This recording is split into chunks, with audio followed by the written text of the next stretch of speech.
Hello मेरे प्यारे दोस्तों, कैसे हैं आप सब। और स्वागत है आपका हमारे यूट्यूब चैनल अनु भारती क्लासेस में। और दोस्तों, आज मैं आपके लिए लेकर आया हूं एक बहुत ही शानदार वीडियो, जिसके अंदर में आज आप जानने वाले हैं तिरंगे के बारे में। देखिए दोस्तों, हम तिरंगे झंडे को, जो हमारा राष्ट्रीय ध्वज है, हम उसको बहुत मतलब ये लगा लीजिए कि हम हर जगह पर जहाँ कहीं भी देखेंगे तो हमारे जो देश की आन बान शान है, वो हमारा राष्ट्रीय ध्वज तिरंगा है।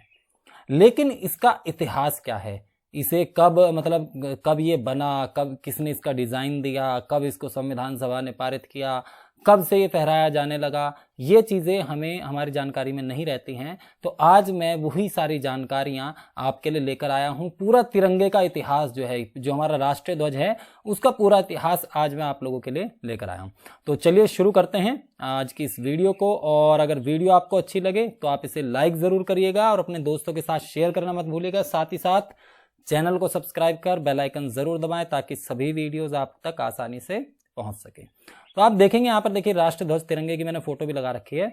शुरू करते हैं। देखिए राष्ट्रीय ध्वज तिरंगा क्या है। देखिए हमें पता है कि जो प्रत्येक स्वतंत्र राष्ट्र होता है उसका अपना एक ध्वज होता है, और यह एक स्वतंत्र देश होने का संकेत है। यानी कि जो भी, देखिए जिस देश का राष्ट्रीय ध्वज होगा वो स्वतंत्र देश होगा। जो देश किसी की गुलामी में है, उसका कोई भी अपना झंडा जो है, राष्ट्रीय ध्वज, वह नहीं हो सकता है।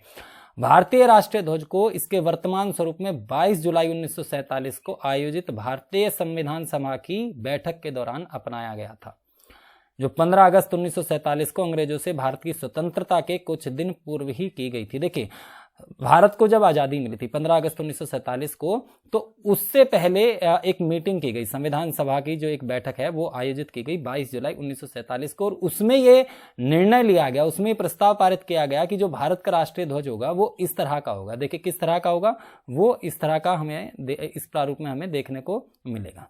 ठीक है। अच्छा, अब उसके पश्चात क्या, इसके पश्चात भारतीय गणतंत्र ने इसे अपनाया और भारत में तिरंगे का अर्थ जो है भारतीय राष्ट्रीय ध्वज माना गया।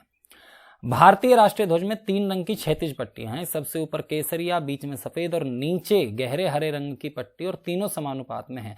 देखिए तीनों आपने रंग देखे ही हैं, जो सबसे ऊपर कैसा होता है, केसरिया, फिर सफेद है, और नीचे जो है गहरा हरा रंग उसके अंदर में आप देख सकते हैं। और बीच में आप देखेंगे कि एक उसमें चक्र भी बना रहता है। इन सभी के अर्थ जो हैं वो भी हम देखेंगे आगे इस वीडियो में। और ये जो चक्र रहता है वो अशोक की राजधानी के सारनाथ के शेर के स्तंभ पर बना हुआ है, और इसका व्यास क्या है, लगभग सफेद पट्टी की चौड़ाई के बराबर होता है। ठीक है। इसमें कितनी तीलियां होती हैं, इसमें 24 तीलियां होती हैं। ठीक है। और ध्वज की चौड़ाई का अनुपात इसकी लंबाई के साथ कितना होता है, 2/3। ठीक है। चलिए अब देखते हैं तिरंगे का विकास कैसे हुआ। यही पहला राष्ट्रीय ध्वज ऐसा था, या पहला ध्वज ये ऐसा ही था कि ये सामने आया और हमने कह दिया कि हाँ भाई ये अपना हमारा राष्ट्रीय ध्वज होगा। नहीं, ऐसा बिल्कुल भी नहीं है। बहुत सारे जो हैं पहलुओं से इसे आगे गुजरना पड़ा था, तब जाकर के हमें ये हमारा राष्ट्रीय ध्वज मिला था। तो अब हम देख लेते हैं तिरंगे का विकास कैसा हुआ। और ये बहुत रोचक है कि हमारा राष्ट्रीय ध्वज अपने आरंभ से किन किन परिवर्तनों से गुजरा। इसे हमारी स्वतंत्रता के राष्ट्रीय संग्राम के दौरान खोजा गया या मान्यता दी गई। भारतीय राष्ट्रीय ध्वज का विकास आज के इस रूप में पहुंचने के लिए अनेक दौरों में से गुजरा। एक रूप से यह राष्ट्र में राजनीतिक विकास को दर्शाता है, और हमारे राष्ट्रीय ध्वज के विकास में कुछ ऐतिहासिक पड़ाव इस प्रकार हैं। तो यानी कि देखिए कौन कौन से पड़ाव आए थे वो हम देख लेते हैं।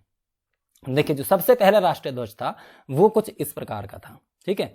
वो कुछ इस प्रकार का था, जो 7 अगस्त 1906 को पारसी बागान चौक यानी कि ग्रीन पार्क कलकत्ता में फहराया गया था, जिसे अब कोलकाता कहते हैं। और इस ध्वज को लाल, पीले और हरे रंग की क्षैतिज पट्टियों के साथ में बनाया गया था। ये आप देख सकते हैं कि कुछ इस प्रकार का जो है डिजाइन दिया गया था, और मुहिम चलाई गई थी कि इसको भारत का राष्ट्रीय ध्वज बनाया जाए, लेकिन वह सफल नहीं हो पाया। उसके बाद में दूसरा जब ध्वज आया, तो दूसरे ध्वज को कब, पेरिस में मैडम कामा और ठीक है 1907 में उनके साथ निर्वासित किए गए कुछ क्रांतिकारियों द्वारा फहराया गया था। किस किस के द्वारा, मैडम कामा और उनके साथ कुछ जो क्रांतिकारी वहां पर भेजे गए थे पेरिस में।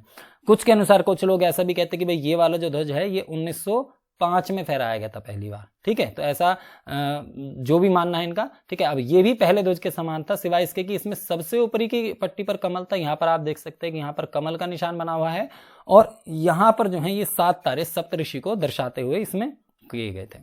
और यह ध्वज बर्लिन में हुए समाजवादी सम्मेलन में भी प्रदर्शित किया गया था। अब आगे देखते हैं, क्योंकि ये देखिए ये तो हमारे राष्ट्रध्वज बने नहीं, कौन सा बना, तीसरा ध्वज जब आया तो तीसरा ध्वज कब आया, वो तीसरा ध्वज कुछ इस प्रकार का था जिसको कि 1917 में जो आया, और जब हमारे राजनीतिक संघर्ष ने एक निश्चित मोड़ ले लिया था, डॉक्टर एनी बेसेंट और लोकमान्य तिलक ने घरेलू शासन आंदोलन के दौरान इसे फहराया। 1917 में जब घरेलू शासन आंदोलन चल रहा था तब इस तिरंगे को लोगों के बीच में लाया गया और तब ये फहराया गया किस किसके द्वारा, डॉक्टर एनी बेसेंट और लोकमान्य तिलक द्वारा।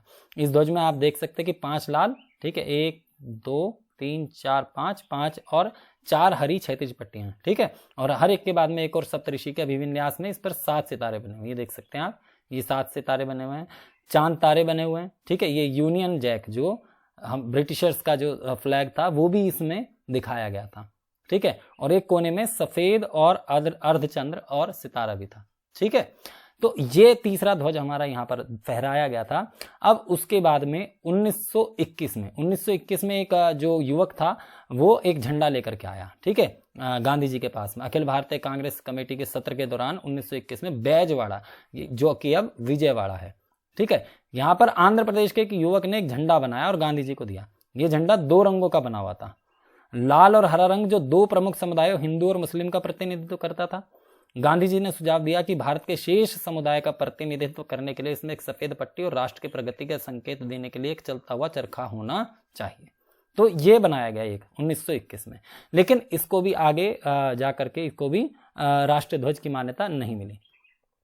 अब 1931 में क्या हुआ कि ध्वज के इतिहास में एक यादगार वर्ष आया।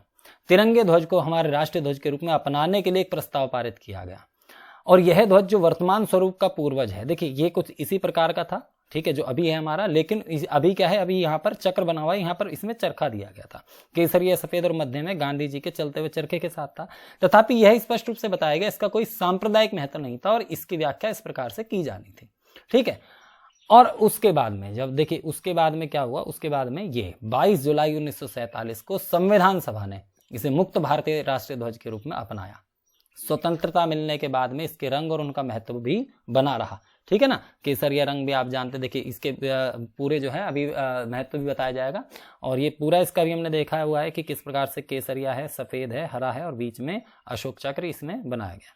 अब ध्वज के रंग क्या क्या कहते हैं, ध्वज के रंग क्या क्या कहते हैं ये देख लेते हैं कि भारत के राष्ट्रीय ध्वज की ऊपरी पट्टी में केसरिया रंग है, जो देश की शक्ति और साहस को क्या करता है, दर्शाता है।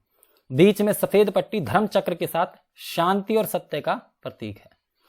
निचली हरी पट्टी उर्वरता, वृद्धि और भूमि की पवित्रता को दर्शाती है। अब आप ये देखेंगे कि ये जो चक्र है, चक्र का महत्व नहीं बताया गया, चक्र का महत्व यहां पर है। इस धर्म चक्र को विधि का चक्र कहते हैं, जो 3री शताब्दी ईसा पूर्व मौर्य सम्राट अशोक द्वारा बनाए गए सारनाथ मंदिर से लिया गया है। और इस चक्र को प्रदर्शित करने का आशय यह है कि जीवन गतिशील है। आप देखते हैं कि चक्र जो है वो चलता रहता है, जीवन का जो चक्र है वो इस प्रकार से चलता रहता है। जहां पर जीवन ये चक्र रुकेगा, समझ लीजिए रुकने का अर्थ क्या हो जाएगा, वो मृत्यु है। अब आगे जो है देखिए आप देख सकते हैं नीचे राष्ट्र ध्वज का स्वरूप किसने तैयार किया। देखिए हमने ये सारी चीजें तो देख ली कि तिरंगे का विकास किस प्रकार से हुआ, कौन कौन से झंडे थे जो अपनाए गए थे, कौन कौन से झंडे फहराए गए थे, और उसके बाद में कौन सा राष्ट्रीय ध्वज की मान्यता, किस ध्वज को राष्ट्रीय ध्वज की मान्यता दी गई। अब इस ध्वज को तैयार किसने किया, इसको जो प्रारूप था इसका किसने तैयार किया, तो वो हम जान लेते हैं। देखिए ये वो महान शख्सियत हैं पिंगली वेंकैया जी, ठीक है, जिन्होंने कि इस तिरंगे झंडे का निर्माण किया, इसका स्वरूप तैयार किया, इसका पूरा प्रारूप तैयार किया, ठीक है।